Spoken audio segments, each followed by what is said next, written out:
안녕하세요, 코비에TV입니다. 오늘 제가 준비한 무서운 이야기는 두 가지인데요. 이야기를 말씀드리기에 앞서서 조금 전에 여자친구랑 데이트를 하고 왔는데 베트남에 있는 CGV에서 공포영화를 하나 보고 왔습니다. 일본 공포영화인데 이누나키 마을이라고 일본에 유명한 공포 심령 스팟이 있어요. 이누나키 터널이라고. 그 심령 스팟이 워낙 유명하다 보니까 그 심령 스팟을 소재로 만든 무서운 영화였는데요. 베트남 SNS에서 하도 요란스럽게 광고를 많이 하길래 궁금해가지고 보러 갔다 왔는데 역시나 일본 공포영화는 저에겐 늘 실망감만 안겨줍니다. 제가 어릴 때만 해도 일본 공포영화가 진짜 갑이라고 생각을 했거든요. 그런데 시간이 지나면 지날수록 일본 공포영화 정말 실망만 계속 안겨주는 것 같아요. 여러 가지 이유가 있지만 굳이 몇 가지로 함축을 하면 일단 소재는 참신한 경우가 많은데 뭔가 그 이야기를 풀어나가는 과정에서 초반 몰입도는 굉장히 좋은데 중반 후반에 가면 갈수록 풀려버리는 긴장감, 어설픈 연기, 어설픈 CG, 억지 스토리, 방금 말씀드린 요소들이 최근 몇 년간 나온 일본 공포영화들에서 공통적으로 발견되는 요소들입니다. 저는 그렇게 생각하거든요.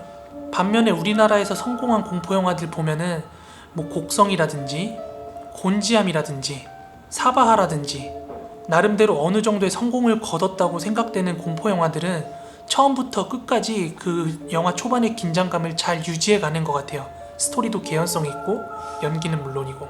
네, 그래서 드리는 말씀인데요. 제 코비에TV에서 무서운 이야기를 선정하는 기준은 물론 제 마음에 먼저 들어야 되겠지만 저는 무서운 이야기라고 한다면 공포로 시작해서 공포로 끝내야 되는 게 맞다고 생각을 합니다. 그래서 저는 이야기를 선정할 때 1부작부터 5부작까지 이어지는 아주 루즈하게 긴 무서운 이야기 다 제끼고 있고요. 그리고 뭔가 심령 현상이나 기이한 이야기들은 맞는데 이게 감동 코드인지 공포 코드인지 잘 모르겠는 그런 이야기들 있죠.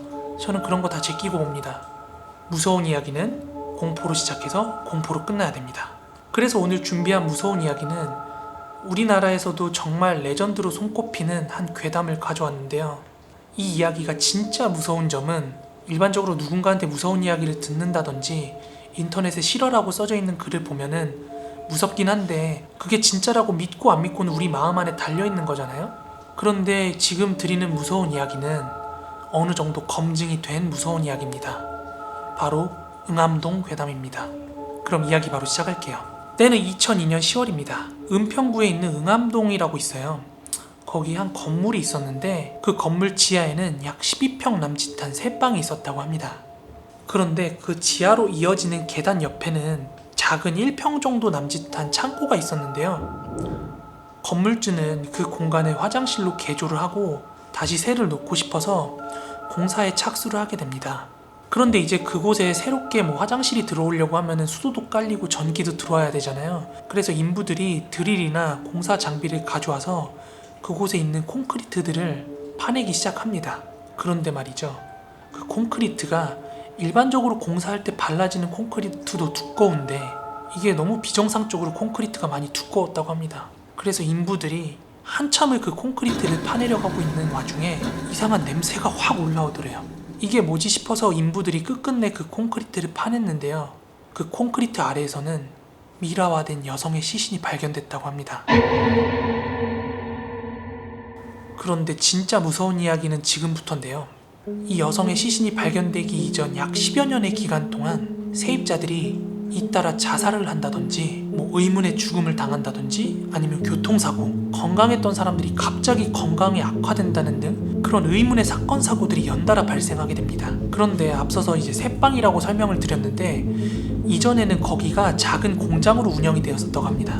그런데 그곳이 이제 공장으로 운영될 적에 야근하는 직원들이 잠을 잘 때면 이상한 여자의 웃음소리가 막 들리더래요. 또는 아주 심하게 가위를 눌리는 일도 빈번했고, 그리고 젊은 여자의 모습을 봤다는 직원들도 속속들이 나타나게 됩니다. 그게 어느 한 직원만 그런 게 아니라요. 그곳에서 근무하는 직원들 대다수가 그렇게 봤다고 합니다. 그리고 그중 몇몇은 진짜 버티지 못해서 몇 개월 만에 그만두는 일도 정말 빈번했다고 해요. 그런데 나중에 알려진 사실인데요. 그 새 방에서 죽은 사람만 발견된 여성 시신을 포함해서 7명이라고 합니다. 죽은 사람만 6명이에요. 갑자기 건강이 악화됐다든지 뭔가 사건 사고로 다치거나 한 사람들은 정말 수도 없이 많았다고 합니다. 그런데요, 이 새방에 가장 마지막에 살던 세입자는요, 처음 새방에 들어왔을 때 체중이 93kg였는데 그 새방을 나가는 순간의 몸무게가 약 60kg 초반대까지 빠졌다고 하고요. 매일 불면증과 가위 눌림에 시달렸다고 합니다.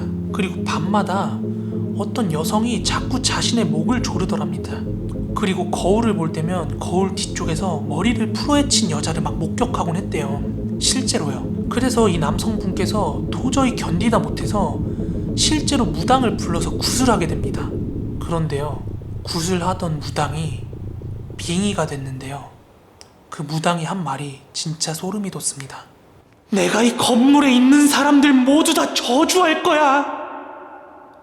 무당이 뜻밖의 젊은 여성의 어떤 혼령에 빙의가 돼가지고 그 건물에 있는 사람들을 모두 죽여버리겠다고 그렇게 저주를 하더래요. 그래서 무당이 이야기를 하기를 지금 이 여성의 혼령과 한 때문에 여기 있었던 기존의 세입자들이 버티지 못하고 나간다든지 죽는다든지 하는 일이 계속 발생한 거고 앞으로도 계속 그럴 것이라고 얘기를 하더래요.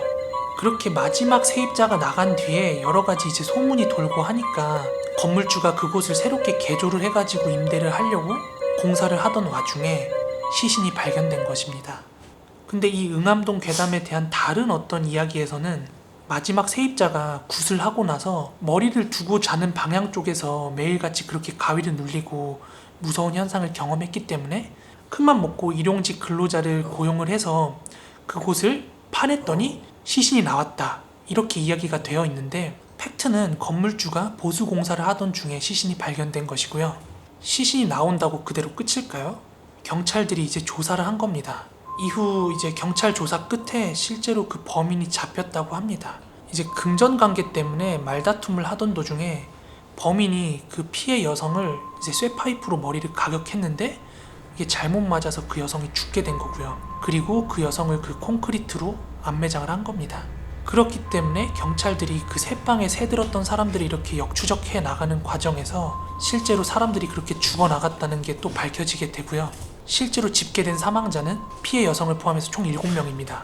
그래서 저는 참 많은 무서운 이야기를 듣고 읽고 했지만 이 응암동 괴담에 대한 풀스토리를 읽고 나서는요, 이건 정말 어떻게 빼도 박도 못하게 검증이 됐잖아요. 너무 소름이 돋더라고요. 여러분들도 시간 나시면 응암동 괴담이라고 해서 한번 나중에 검색을 해보십시오. 원문이 나옵니다. 자, 그럼 바로 두 번째 이야기를 시작하겠습니다. 이 두 번째 이야기의 당사자를 그냥 편하게 친구라고 지칭을 할게요. 이 친구가 사는 지역에는 꽤 오래되고 유명한 철학관이 하나 있었다고 합니다. 그런데 무속인들이나 아니면 철학관에 계시는 그런 분들은 그 해의 구군 같은 것도 봐주잖아요. 뭐 예를 들면 그 나라의 운세죠. 우리나라의 운세가 올해 좋은지 나쁜지 뭐 이런 것도 가늠을 한다고 하는데, 뭔가 올해의 기운이 나쁘거나 안 좋고 이러면은 무료로 막 부적도 써주고 했대요, 그 오래된 철학관에서. 그런데 우리나라 사람들 공짜 좋아하잖아요. 그래서 사람들이 많이 가서 이제 부적도 받고 입소문이 많이 났다고 해요. 그런데 그 부적이 효과가 있다 없다 뭐 이런 거는 검증이 되지 않았다고 해요. 그런데 어느 날 그 친구의 어머니 아는 지인이 아들이 하나 있었다고 하는데요. 그 엄마가 부적을 철학관에서 받아다가 아들한테 이제 지갑에 넣고 다니라고, 항상 몸에 간직하고 다니라고 부적을 준 거예요. 그런데 그 아들내미의 친구가 지갑에 부적이 들어있는 걸 보고서 막 장난을 친 거예요. 야, 나 이거 부적 찢어도 되냐? 찢는다? 막 이러면서 찢네 마네 막 하면서 장난을 치다가 어떻게 그 부적이 많이 훼손이 됐대요. 그 부적이 완전히 찢어진 건 아닌데 약간 해졌다고 해야 되나? 뭔가 이렇게 부적이 되게 훼손이 많이 됐다고 합니다. 그런데요, 바로 그 다음 날입니다. 그 부적을 지니고 다니던 엄마 지인의 아들내미, 그 아들내미가 학교 앞에서 자전거를 타고 있었는데요, 아주 거대한 공사장 트럭 있죠? 그 버스만큼 큰 트럭 있잖아요? 그런 트럭이랑 부딪혀서 하반신 마비가 오게 됩니다. 완전히 되돌릴 수 없는 장애를 입은 거죠. 그 이야기를 듣고 그 친구가 너무 소름이 돋아가지고 그 철학관에서 주는 부적 절대 받아오지 말라고 여기저기 신신당부를 하고 다녔다고 합니다. 네, 두 번째 이야기는 좀 짧지만 여기까지입니다. 아직 저한테 준비되어 있는 무서운 이야기는 무궁무진하고요. 공포로 시작해서 공포로 끝나는 무서운 이야기 듣고 싶으신 분들은 구독이랑 좋아요 한 번씩만 눌러주시면 앞으로 꾸준하게 시청 가능하십니다.